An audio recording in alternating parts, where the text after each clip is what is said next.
Alright, what's up everybody? We are back in the garage again. Surprise, I'm always here. Anyway, we are going to do a different type of video today. We're not working on 240, and that is because I'm unfortunately waiting for parts. So we are taking a little bit of a break from that. All my parts should be here by the end of the week, and then we'll be right back to it. In today's video, we're actually going to do something a little different. We are going to talk about drift prep. Drift prep is pretty big and very important. There's a lot of things that people need to bring to a drift event to be prepared for it throughout the day. And there's a lot of things that we could do on the car to save some time and some stress while we're at the track. So we're gonna get into all of that today in just a second here. All right, so the first thing to this video is tools. Tools are gonna be the most important thing because your car is gonna break. And well, if your car doesn't break, then you should probably be playing the lottery right now, because I have never been to an event where my car hasn't broken, even if it's something small. So now what I always recommend here is to basically get your own separate track tools. Now you can do this very cheaply. You don't need to spend high dollar on Snap-on, Matco, or any of those other expensive brands.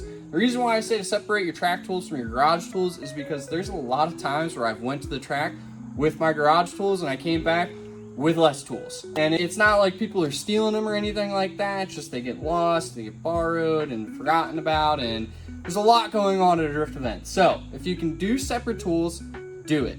And this is a very basic budget setup for my separate tools. So in this little red bag here, I have all my wrenches. It's metric all the way up to 24 millimeter. I bought this off Amazon for 28 bucks. So it doesn't hurt the bank too bad. Then if we move on over here, this is an entire just 3/8. Oop, don't mind this. It's cheap, so it doesn't all stay in. But anyway, this is an entire 3/8 set, and I have that socket. Don't mind me, but this is an entire 3/8 set, and you can buy this off Amazon for like 40 bucks. And no, Amazon didn't sponsor me for any of this. I just am looking out for all my boys that are on a budget here. So it's always good to have 3/8. Always good to have all of your sockets here. And then next, this I actually just purchased at our local parts store. It was Advanced. It's an entire wiring kit. Comes with a bunch of wiring essentials. You can pick this up for 30 bucks, which is going to be perfect. Now, it can get a little more expensive, but you can find ways to save some money. So by getting more expensive, this bag right here, this is where it gets a little ridiculous. So I have 3/8 Snap-on ratchet, Milwaukee impacts, 3/8 half-inch drills, so forth. I have a ton of Milwaukee tools in here. Now, one thing I'm going to say right off the bat is you don't need Milwaukee tools. You can go on Amazon and you can buy off-brand tools that will work perfectly fine and save you half the cost. Is it nice having a reliable tool that's probably never going to break on you? Yes. I definitely got all these at a deal somehow. I didn't buy them at retail or anything because I'm not in that tax bracket yet. But you can save some money, buy some off-brand stuff. I have a ton of off-brand Milwaukee batteries in here actually that work perfect. Some other things as far as tools go, make sure you have jack stands, jack, pry bars, hammers, things like that. Just your basic hand tools. And like I said, if you can separate them from your garage tool, definitely do so. Boom, on to our next one, which is going to be fluids, baby. All right, this is going to be another important one. We need to make sure that we have all the fluids that we could possibly need while we're at the track. One being oil, which is not in this cabinet right now, and that's because it's already packed up. Next one being coolant or water, whichever you use in your coolant system on your car, which again is not in this cabinet right now. It is packed up, but I do have those things. I swear, I always bring them to every event. Actually, boom, oil. Bring your oil to events. Always have at least a quart on you, I would say, and have a gallon of water on you at all times. If you are using, speaking of your cooling system, instead of using coolant, it's a good idea to use water just in case something does break. That way you're not soaking down the track in coolant, and you're soaking it down in water, and no one gets mad at you. Besides that, though, there's a couple other things. Glass cleaner, huge. When we go to Evergreen, Ben's behind the camera right now, he can definitely attest. It gets dusty, extremely dusty. So glass cleaner is huge. Wipe down your windshield. I also like to have some interior cleaner in there as well too, because I'm a butthurt and I don't want dust all over my dash. So I will usually clean that up. And then I usually just have some type of all-purpose detailer type deal just to wipe down the car in between sessions sometimes if I'm feeling real bougie. Besides that, PB Blaster, another great one. And if you can't tell, stack up on your brake clean, people. Again, Amazon doesn't sponsor me, but they should, because I buy all my brake clean off Amazon and it's way cheaper than going to the parts store. Besides those things, brake fluid, that's another good one. Gear oil. Ben, am I missing anything? Not off the top of my head, man. All right. I think that is going to cover fluids. If you painted your car in Rust-Oleum, it's always a good idea to have a can of Rust-Oleum on you just in case to make it look nice in between sessions. But I think that's it for fluids. Let's go on to the next one. Speaking of fluids, gas cans is a very good idea to buy a gas can, fill up with gas, because if you are shredding a lot during the day, you're gonna go through a tank of gas. It happens more often than you think.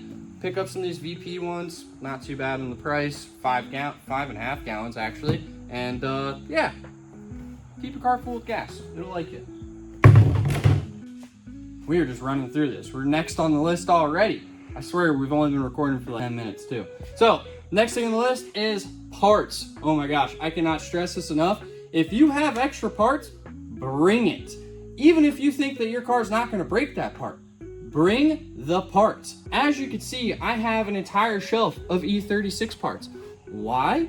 Because cars break. And especially if you're driving them at the level that we are beating the absolute piss out of these things, and they are going to break. There's no getting around that. Like I said, if your car never breaks, go play the lottery, go to the casino, throw 500 on black. You're probably gonna win if this is the case. But so I have a ton of parts. I bring everything I possibly can.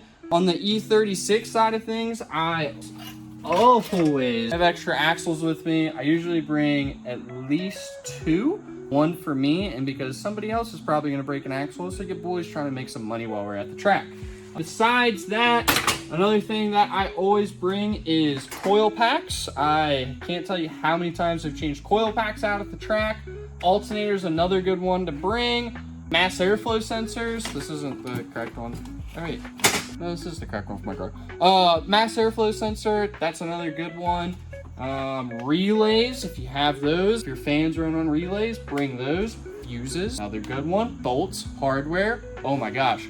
I can't tell you how many times I've been at the track and somebody has needed hardware, or I needed hardware and somehow forgot it or just didn't have the right piece. So it's another thing. Fans, that's another good one to bring. Realistically, like I said, you just need to bring everything. Anything and everything that could break, bring it.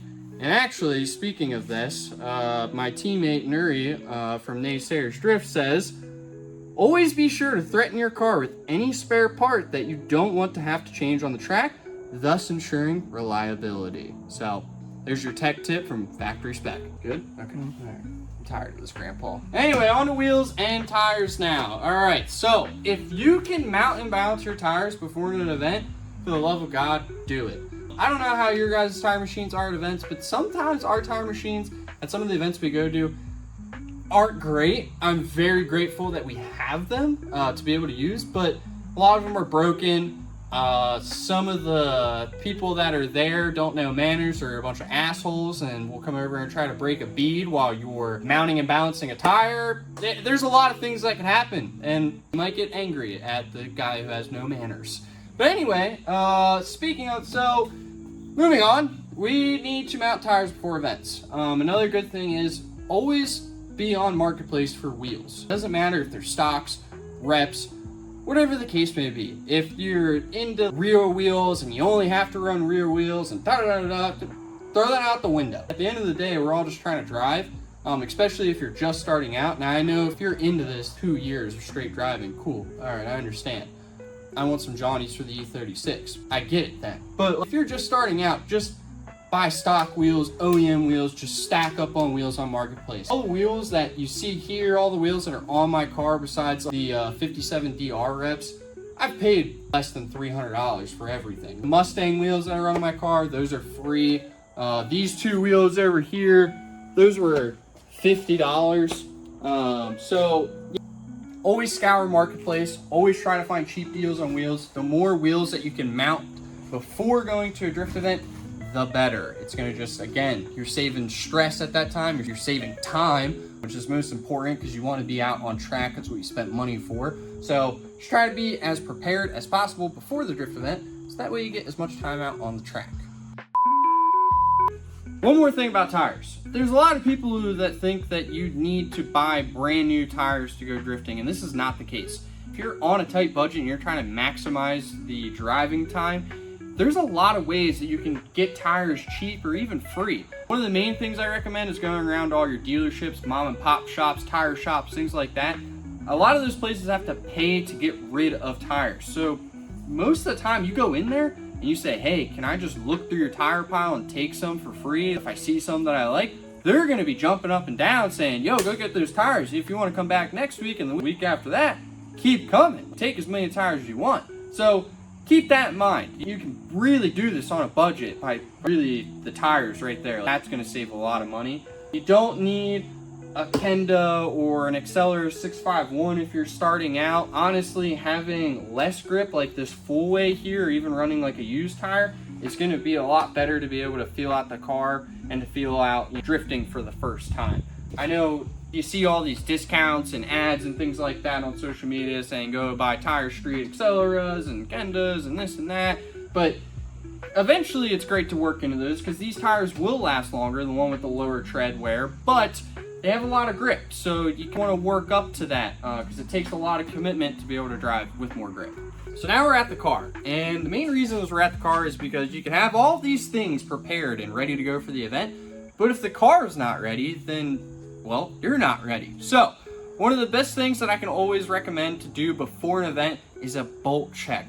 Oh my gosh, this is so important. There's so many people who don't do bolt checks and they end up having a loose suspension component, which causes their driving to be bad, or worst case scenario, they have a loose suspension component and then something breaks and the car gets hurt. The person could get hurt if they're in tandem. There's a lot of bad things that could go wrong with loose suspension and the type of driving that we do. So with that being said, go over everything. And then when you're done going over them, grab a paint marker and just go over the bolt and the actual part of the car. This way, when you get off track, if you want to look at the things that you replaced recently or just look at the car in general, you can just tell if a bolt's loose because the paint marker is going to be moved. So I do this on all of my major suspension components. Some of it is wearing off back here, so I do have to redo it. But if we come up to the front of the car, you can see some fresh paint marks. I just did today here, just bolt checking the car, making sure that we are good to go for this weekend, because we do have a South Mountain event. But I mean, bolt checking, just make sure your suspension components are good as far as bushings, things like that. You don't want a loose ball joint tire rod. All that could be really bad. Check tires, wheels, everything that basically keeps the car safe and you safe. Another thing to bring is water. Why is water important? Because you are in a car outside all day. It is hot. You need to keep your body happy and healthy. That way you're not Making the block hot. damn V6 dude out here just getting down. All right. So anyway, what do you need to bring? That thing got me tired. Is that the Scat Pack? Dude, fucking sky out here ripping.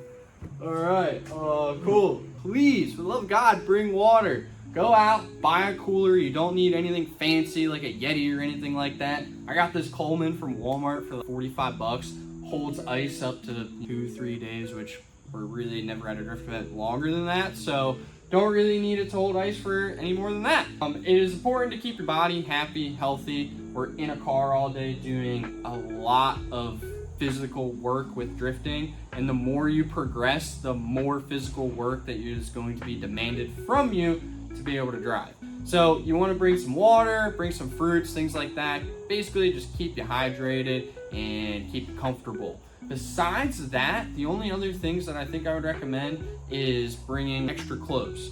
I can't tell you how many times I've gotten soaked from rain, I've gotten soaked from ATF, I've gotten soaked from gear oil.